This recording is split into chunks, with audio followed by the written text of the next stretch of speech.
बिस्मिल्लाहिर्रहमानिर्रहीम, अस्सलाम वालेकुम। ग्रेट टू सी कि जिस तरह पाकिस्तानी कौम ने अपना इंडिपेंडेंस डे को सेलिब्रेट किया बहुत ही ज़बरदस्त तरीके से, जिंदा कौमें अपने हिस्टोरिकल डेज़ को ऐसे ही सेलिब्रेट करती हैं और इसके साथ साथ वो अपने नेशनल हीरोज़ की कुर्बानियों को कभी फरामोश नहीं करते। So great job done Pakistani nation.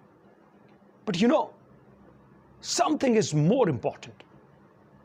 जिस तरह से हमने 1947 में अपने आउटर एनिमी से आज़ादी हासिल की, इंडिपेंडेंस हासिल की, फ्रीडम हासिल की, आज उसी तरह हमें ज़रूरत है कि अपने इंटरनल एनिमी से, अपने अंदर के दुश्मन से हम आज़ादी हासिल करें। वो दुश्मन जो हमें इनफरादी तौर पर और इज्तमाही तौर पर एज ए नेशन हमें खाए चला जा रहा है और अपने मकसद से हटाता चला जा रहा है। और वो दुश्मन है हमारी ईगो, हमारी अनापरस्ती, which is our bad attitude, which is the part of our bad attitude. हमारी खुद पसंदी जो इस हद तक बढ़ चुकी है कि हम दूसरों को नीचा दिखाना चाहते हैं, हम दूसरों को हराना चाहते हैं, हम दूसरों को मिटाना चाहते हैं। और अनफॉर्चुनेटली हर शख्स, हर इदारा इस दुश्मन का शिकार है और हम इन टोटलिटी अपने गोल से बहुत दूर जा चुके हैं। याद रखिएगा, हर शख्स अपनी जिंदगी में तीन में से किसी एक स्टेज के ऊपर होता है। Number 1, aspiring stage. ये वो स्टेज है जब आप किसी से इंस्पायर होते हैं, किसी को आइडियलाइज करते हैं, लाइफ में कुछ करना चाहते हैं, आपके कुछ ख्वाब होते हैं, आप कोई जॉब शुरू करते हैं, आप कोई अपना बिजनेस शुरू करते हैं, आप किसी प्रोजेक्ट के ऊपर काम शुरू करते हैं, आप कुछ बनना चाहते हैं। This is the first stage जिसको कहते हैं एस्पायरिंग स्टेज। दूसरी वो स्टेज है जिसे कहते हैं सक्सीडिंग। जब आप कामयाबी को छूना शुरू करते हैं, कामयाबी को महसूस करते हैं, आपका स्टेटस बनता है, आपके पास कुछ पैसा आता है, आपकी माशरे में कुछ से होती है, आपको फील होता है कि आप कुछ बनने जा रहे हैं और ये बड़ा ज़बरदस्त प्लेटफॉर्म होता है कि यहाँ से आप ग्रो करके आप लाइफ में एक बहुत बड़ी कामयाबी हासिल कर सकते हैं।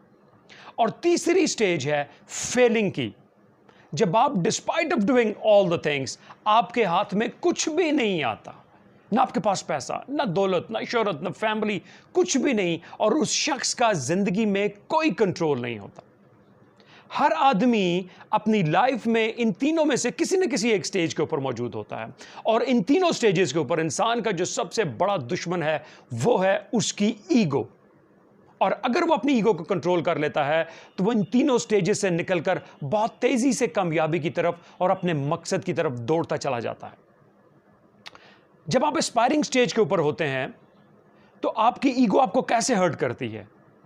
आपकी ईगो आपको ऐसे हर्ट करती है कि आप अपने मकसद से हटकर आप अपना मकसद ये बना लेते हैं कि मैंने दूसरों को हराना है, मैंने कामयाबी इसलिए हासिल करनी है कि मैं दूसरों को नीचा दिखा सकूं, मैं दूसरों को गिरा सकूं और फिर मैंने आगे बढ़ना है। इसी तरह से सक्सीडिंग स्टेज के ऊपर जब आपके पास कामयाबी आपको नजर आ रही होती है, आप कामयाबी को फील करते हैं, तो आप अपनी तशहीर में, आप अपनी प्रोजेक्शन में, अपने आप को हाईलाइट करने के चक्कर में आप अपने मकसद से डेविएट कर जाते हैं और आप अपने मकसद को छोड़कर अपना मकसद शिफ्ट कर लेते हैं दूसरों की तरफ और फिर आप फेलियर स्टेज की तरफ बड़ी तेजी से चले जाते हैं। और तीसरी स्टेज के ऊपर ईगो आपको कैसे हर्ट करती है कि आप अपनी गलतियों को आइडेंटिफाई करने के बजाय, आप लर्न करने के बजाय, आप कुछ सीखने के बजाय आप दूसरों को क्रिटिसाइज करते हैं, आप फैमिली को क्रिटिसाइज करते हैं, आप सिस्टम को क्रिटिसाइज करते हैं, आप मुल्क को क्रिटिसाइज करते हैं कि my failure is not because of me, it's because of others. तो ये तीनों स्टेजेस के अंदर आपका जो सबसे बड़ा दुश्मन होता है वो है इंसान की ईगो, उसकी अनापसंदी। एक यूएफसी फाइटर ने बड़ा जबरदस्त फॉर्मूला दिया ईगो को कंट्रोल करने का और लाइफ में आगे बढ़ने का, एक बहुत ही जबरदस्त फार्मूला दिया और वो है plus minus is equal to. इसका मतलब यह है कि आपने अपनी लाइफ में तीनों स्टेजेस के ऊपर तीन तरह के दोस्त रखने हैं। नंबर 1, जब आप एस्पायरिंग स्टेज के ऊपर हैं तो आपने एक ऐसा दोस्त रखना है जो आपके, जिसकी कॉम्पिटेंस आपके बराबर हो, जो आपका बहुत जबरदस्त कंपेटिटर हो। आपने एक पॉजिटिव कंपटीशन डेवलप करना है उसके साथ कि जब भी आप मकसद से हटें तो वो फौरन आपको आपके मकसद के ऊपर लेकर आए।